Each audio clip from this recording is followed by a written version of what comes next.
केरल में कत्ल की राजनीति कब तक? केरल में एक और बीजेपी कार्यकर्ता की हत्या के बाद पार्टी के कार्यकर्ताओं में गुस्सा है और आरएसएस में उबाल है। आज कम्युनिस्ट पार्टी मार्क्सवादी का नाम बदलकर कम्युनिस्ट पार्टी ऑफ मर्डरर्स हो गया है। राजनीतिक कत्ल की प्रयोगशाला है कन्नूर।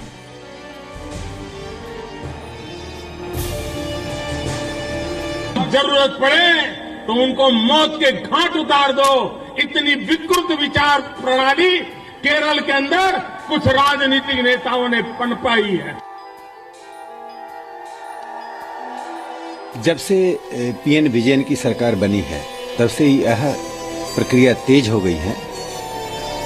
इसका एक कारण है कि पीएन विजयन ने ही हत्या की राजनीति शुरू की थी।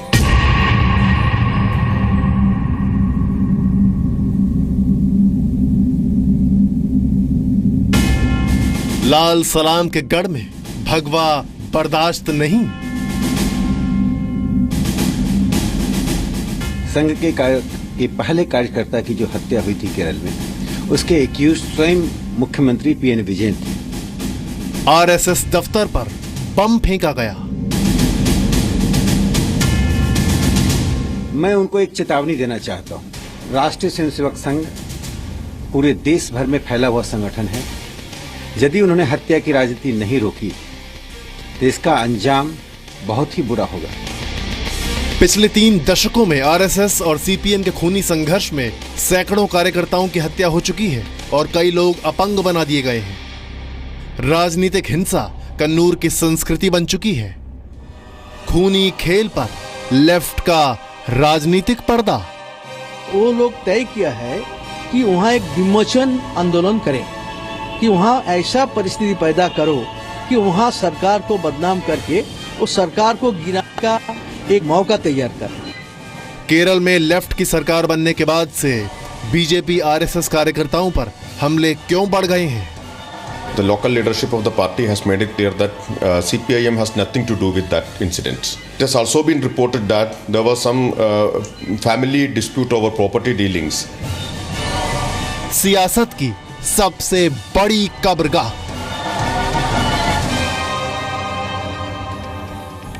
तो केरल में एक और बीजेपी कार्यकर्ता की हत्या के बाद पार्टी के कार्यकर्ताओं में गुस्सा है और आरएसएस में उबाल है। आरोपी सीपीएम कार्यकर्ता तमाम जो हैं वो भी जवाब दे रहे हैं। आज हम आपको इसी से जुड़ी खबर दिखाएंगे, साथ ही हम सवाल भी पूछ रहे हैं कि आखिर केरल में कत्ल की राजनीति कब तक और क्या लेफ्ट खूनी खेल पर राजनीतिक पर्दा डाल रहा है। हम इन सभी सवालों के जवाब तलाशेंगे, लेकिन सबसे पहले हम आपको खबरों की क्रेडिबिलिटी यानी कि विश्वसनीयता बता दें। इस खबर में हमारे रिपोर्टर मौके पर मौजूद नहीं हैं। दूसरी विश्वसनीयता यह है कि खबर सत्यापित है या नहीं। जो तीसरा पैमाना है वो यह है कि एक्सपर्ट की राय ली गई है, तो इस खबर में एक्सपर्ट की राय नहीं ली गई है। और चौथा पैमाना है कि खबर की तकनीकी विश्वसनीयता है या फिर नहीं, यानी इस खबर में दिखाए गए वीडियो पर भरोसा किया जा सकता है या नहीं। तो चलिए आपको दिखाते हैं सियासत की सबसे बड़ी कब्रगाह।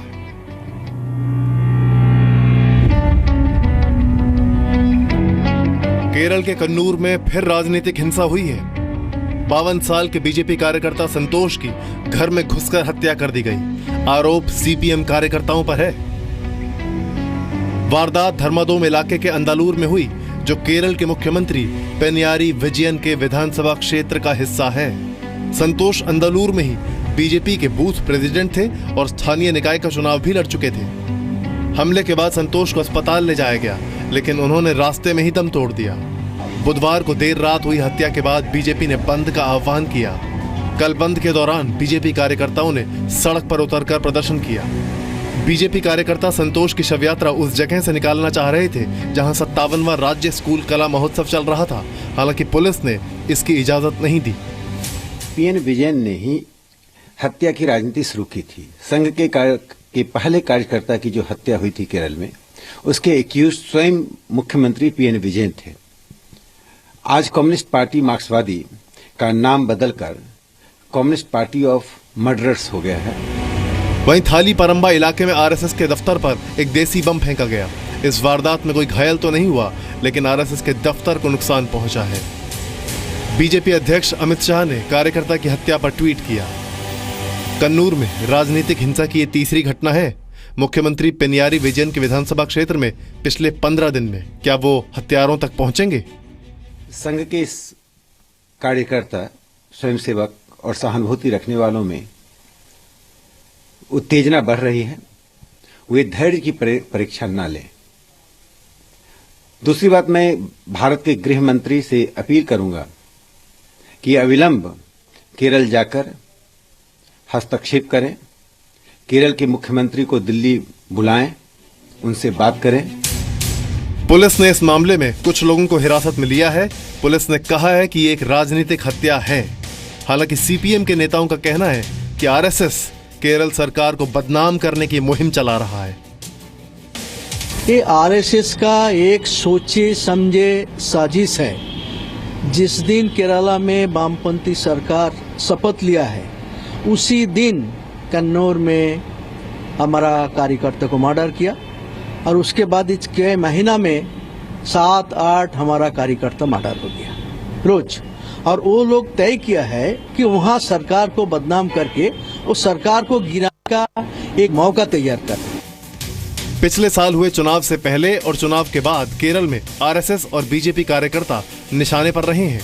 16 फरवरी 2016 को सुजीत नाम के आरएसएस कार्यकर्ता को उसके घर में मौत के घाट उतार दिया गया। बूढ़े माँ बाप के सामने ही सुजीत की हत्या कर दी गई। 8 मार्च 2016 की सुबह आरएसएस कार्यकर्ता बीजू पर जानलेवा हमला हुआ जब वो ऑटो में स्कूली बच्चों के साथ जा रहा था। बच्चों के सामने ही उसे चाकू और तलवारों से चीरने की कोशिश हुई। इस हत्या के बाद ही कन्नूर में आरएसएस कार्यालय पर बमों से हमला हुआ। इन दोनों ही वारदात में सीपीएम कार्यकर्ताओं पर आरोप लगे और कुछ गिरफ्तारियां भी हुई थी। 20 मई 2016 को प्रमोद नाम के बीजेपी कार्यकर्ता पर ईंटों से हमला कर दिया गया। सीपीआईएम के विजय जुलूस के दौरान ये हमला हुआ था। हमले में घायल प्रमोद की मौत हो गई। मैं उनको एक चेतावनी देना चाहता हूं। राष्ट्रीय स्वयंसेवक संघ पूरे देश भर में फैला हुआ संगठन है। यदि उन्होंने हत्या की राजनीति नहीं रोकी तो इसका अंजाम बहुत ही बुरा होगा। पुलिस की शुरुआती जांच कह रही है कि बुधवार को हुई बीजेपी कार्यकर्ता की हत्या राजनीतिक है, लेकिन सीपीएम नेताओं ने पार्टी कार्यकर्ताओं को न सिर्फ क्लीन चिट दे दी बल्कि मौत को घरेलू कलह का मामला बता दिया। The local leadership of the party has made it clear that CPIM has nothing to do with that incident. It has also been reported that there was some family dispute over property dealings.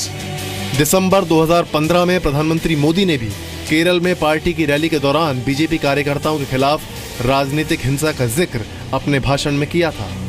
सबसे ज्यादा political untouchability का माहौल रहा, राजनीतिक छुआछूत का माहौल रहा और अपने विपरीत विचारधारा के लोगों को जड़ से उखाड़ फेंको, सामाजिक बहिष्कार करो और जरूरत पड़े तो उनको मौत के घाट उतार दो।